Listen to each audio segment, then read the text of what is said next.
이어서 우리 CCC 김종근 목사님의 따님이시면서 국가조찬기도회도 김종근 목사님 먼저 시작하셨습니다. 우리 햇불 트리니티 대학원 총장을 역임하시는 김윤희 목사님 나오셔서 기도운동에 대한 간략한 말씀이 있으시겠습니다. 모시겠습니다.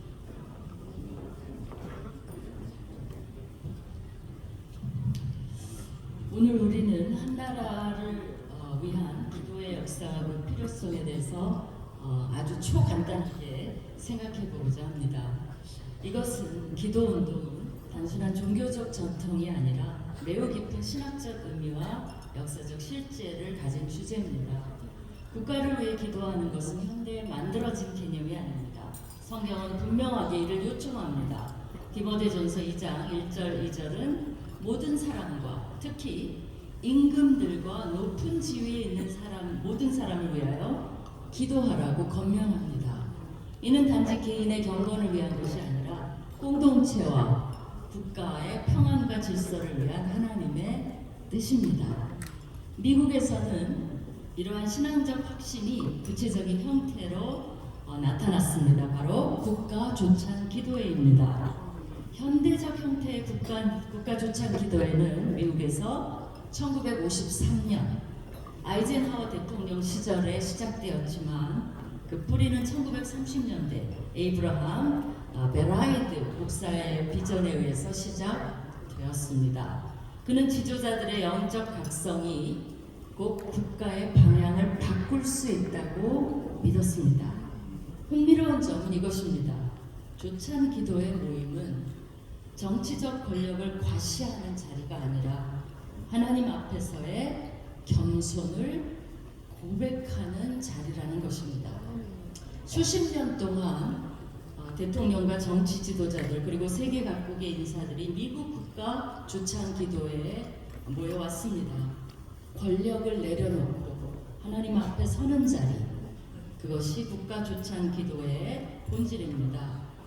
권력자들이 하나님이 진정한 권력자, 왕이심을 인정하는 자리입니다. 한국 역시 국가를 위한 기도의 깊은 전통을 가지고 있습니다. 1965년 3.1절을 앞둔 2월 27일 한국 CCC 설립자이자 총재이신 김중건 목사의 기획 주도로 2월 27일 김영삼, 정일영, 김종필, 박현숙 의원 등 여야 의원 20명이 복음 안에서 만나 함께 예배를 드리며 국회 조찬 기도회를 시작했습니다. 김중훈 목사는 미국 조찬 기도회의 정신을 한국에 소개하며 국가 지도자들이 하나님 앞에 서는 영적 플랫폼의 필요성을 강조했습니다. 이듬해 1966년 3월 8일 구 조선호텔 볼룸에서 제1회 대한민국 국가조찬 기도회가 개최되었습니다. 김영삼 의원이 시편 23편, 김종필 의원이 고린도전서 13장을 봉독하고 김환라, 강신명, 최태석, 천주교 노기남 대주교가 순서를 담당했으며 김중건 목사는 나와 너의 미래상을 생각해보자 라는 제목으로 설교를 했습니다. 아시아에서 처음이었습니다. 전쟁의 상처가 채 아물지 않은 시기, 불확실한 미래 속에서 이 나라는 하나님께 의지할 수밖에 없었습니다. 이렇게 시작된 국가조찬 기도회는 매년 나라를 위한 기도회로서 가장 오랜 역사를 이어오고 있는 국내 최대의 조찬 기도회입니다. 이러한 기도 모임들은 풍요 속에서 시작된 것이 아닙니다. 절박함 속에서 시작되었습니다. 저는 이러한 기도의 역사가 오늘날의 대한민국의 발전의 기초였음을 믿어 의심치 않습니다. 아멘입니까? 서울특별시 조찬기도회는 2022년 서울시 기독총연합회 주도로 시작되어 서울의 정치 지도자들과 교회가 함께 도시와 국가를 위해 기도하는 공적 영적 플랫폼으로 자리 잡아가고 있습니다.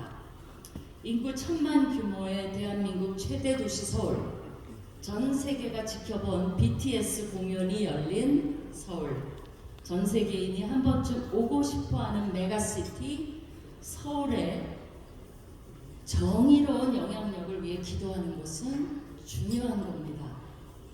왜 지금도 국가를 위해 기도가 필요한 것일까요? 역대하 7장의 기도, 에스더 4장의 기도, 느헤미야 1장의 기도, 다니엘 9장의 기도, 요엘 2장의 기도, 열왕기상 8장의 기도 등 성경은 국가를 위한 기도를 단 한 번도 사소하게 다루지 않습니다. 오히려 나라가 흔들릴 때마다 하나님은 항상 한 가지 길을 지시하셨습니다. 그것은 권력도 전략도 아닌 기도였습니다. 아멘 하실까? 아멘. 오늘 우리는 전례 없는 복잡성과 변화를 경험하는 시대에 살고 있습니다.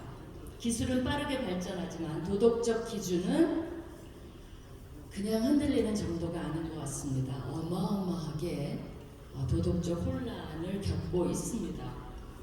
뉴노멀이라고 얘기하지만 과연 그런 것이어야 될지 의문이 있습니다. 경제는 성장하지만 사회는 분열되고 불안은 깊어지고 있습니다. 이러한 시대 속에서 중요한 질문은 이것입니다. 이 나라가 얼마나 강한가가 아니라 이 나라가 어디로 가고 있느냐는 것입니다. 잠언 14장 34절은 공의는 나라를 영화롭게 하고 죄는 백성을 욕되게 하느니라. 국가는 제도만으로 정치만으로 유지되지 않습니다. 의로움이 있어야 합니다. 정의가 있어야 합니다. 그리고 그 의로움은 기도와 하나님과의 관계 속에서 시작됩니다. 믿습니까? 미국의 남북전쟁 당시에 누군가 아브라함 링컨에게 물었습니다. 남쪽의 리 장군도 기독교인인데 하나님은 누구 편입니까? 이에 대해 아브라함 링컨은 이렇게 말했습니다. 문제는 하나님이 우리 편이냐가 아니라 우리가 하나님 편에 서 있는가입니다.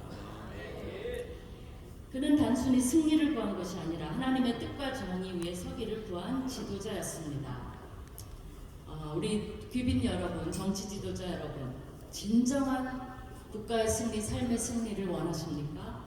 하나님을 꼭 믿지 않으시더라도 하나님을 믿으라고 이 자리에서 강요하지 않겠습니다. 그러나 진정한 승리를 원한다면 의로운 편에 서야 합니다.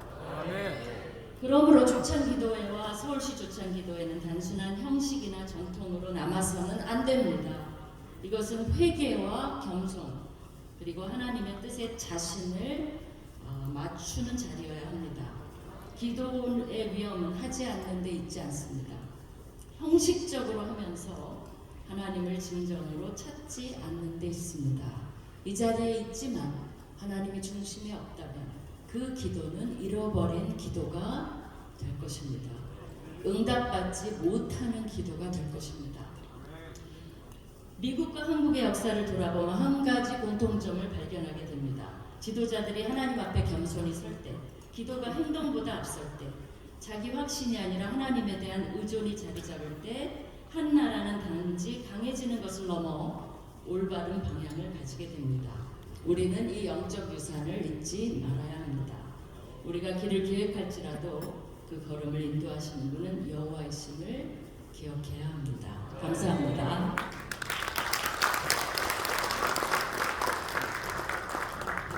감사합니다. 전국이 혼란하고 어려울 때 금쪽 같은 시간을 내셔서 아침에 참석해 주신 우리 국회의원님들 계십니다.